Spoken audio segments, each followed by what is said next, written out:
Ке зборува Марија со психолог Фики Гаспар и споминавме и на нашата генерална најава дека ако зборуваме за месец јануари или првиот месец од годината, кој што доаѓа веднаш по прославувањето и очекувањето на новата година, па потоа нели и празниците, многу пати можеме да се почувствуваме малку и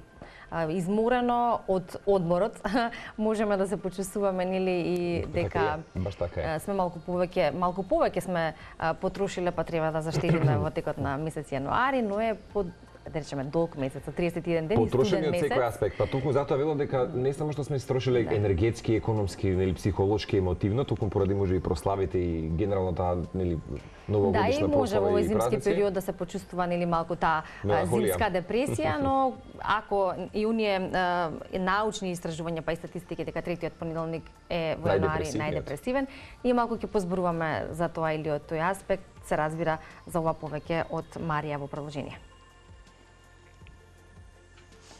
Така е, колеги, главна тема на ова вклучување всушност не е зимската депресија или како временските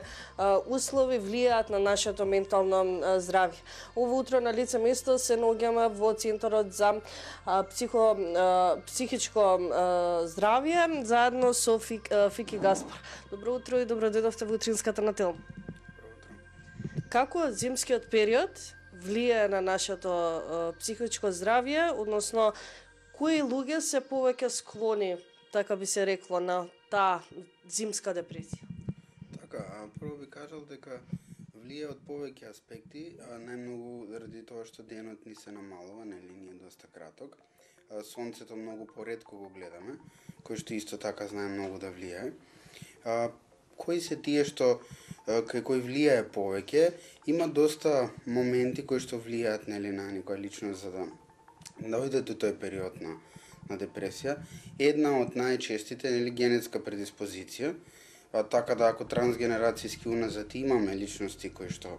нели во своето семејство го ја имале таа проблематика, големи се шансите нели да се појави и во наредните генерации, но секако и срединските фактори се тие кои влијаат исто многу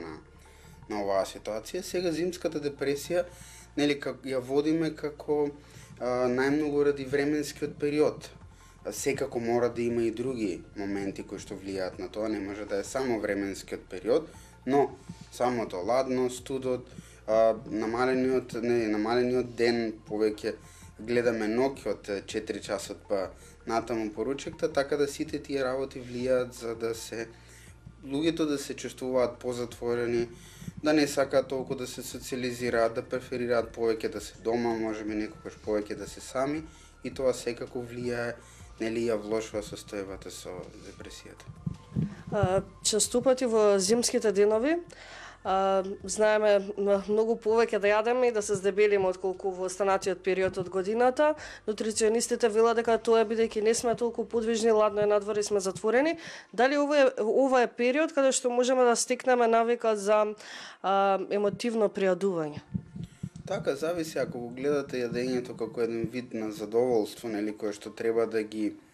покрие останатите работи кои што може и во тој период ни фалат, тогаш да, знаеме многу често како утеха, нели, да ја користиме и храната, која што па при тоа ни дава задоволство и може би компензираме, нели, за моменти каде што те кажавме социјално доста интеракциите се понамалени, помалку излегуваме, помалку имаме позитивни стимулуси од други места, тоа знае да влијае на целата ситуација и знаеме често несвесно, нели, повеќе да се насочиме на самото јадење и самиот факт што сме подолг период затворени дома,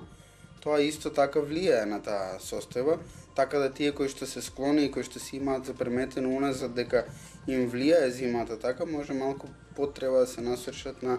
баш тој момент на дисциплинирано однесување или да најдат некои одредени замени кои би биле тоа за седење дома, подкаснување малку, гледање телевизија и сите тие работи. И веќе кога споменуваме цело време тоа затворени дома, колку влијае коронавирусот, гриповите, оние настинки, болести кои што се јавуваат токму во овие денови? Да, короната беше еден непознат период за сите нас. Мислам дека се уште ги чувствуваме ефектите кои што ги поминавме во процес на таа изолација. Мислам, доста луѓе не беа навикнати да функционираат така и после беа наеднаш турнати во тој период каде што мораше да седат дома. Има многу луѓе кои што живеа и сами во тој период, постануваа сами подолг период. Мислам дека секако влијаеше на здравјето, на психофизичкото здравје, посебно на таа ментална хигиена. И сега се уште ги гледаме ефектите. Знаете, не може да кажеме дека ете помина тоа и мислам дека сега доста по едноставно ги прифаќаат тие работи, затоа што малку и нели го поминавме тој процес, иако нели се уште се инсистира на изолација кога нели ќе почувствуваме дека имаме некои симптоми и се тоа мислам дека грижата за менталната хигиена е многу важна, затоа што кај секој различно влијае тој период. Некој има доста потешкоти за време на таа изолација и сега доколку ете се разболати покрај тоа нели физички што не се чувствуваат, го имаат и проблемот на тоа да бидат затворени и изолирани, а нека некој го поминуваат тоа многу полесно и поедноставно и не има проблем, така да секој што ќе почувствува дека има проблемот тие моменти кога е изолиран, убаво е да поразговара со професионалец за тоа, за да види како може доколку нели се најде во таа состојба да треба да биде изолиран или да биде подолг период дома, како може нели да се влијае на сам себе да бидат работите подобри. Дали ова зимска депресија, само таа зимска депресија спаѓа во оној термин сезонска афективна депресија и се јавува некаде почетокот песента, почетокот зимата или пак постои депресија за секоја сезона? Така, па ние ги разговаравме и во претходни емисии гостување кај вас за различни сезони како влијат. Исто така се збори за летна депресија, која што си има па своји симптоми и начин на причина од која што влијае. Исто така ја спомнавме и есенската, која што нели имаме преобрат од сончево, топло, голем ден, па се затвараме полека, нели социјалната интеракција се намалуваат, депресијата, зимската депресија е една од која што најмногу влијае од аспекти баш на тоа, нели, влегување в дома, затварање, така да секоја си има своја тежина и пак ќе кажам, многу е важно за која личност збориме и како самата личност нели реагира, затоа што имате моменти каде што кај некој летната депресија е изразена, зимното време се чувствува доста добро и обратно. Така да секогаш ние секако пристапуваме индивидуално кон секој нели кај нас клиент или секој што ќе дојде да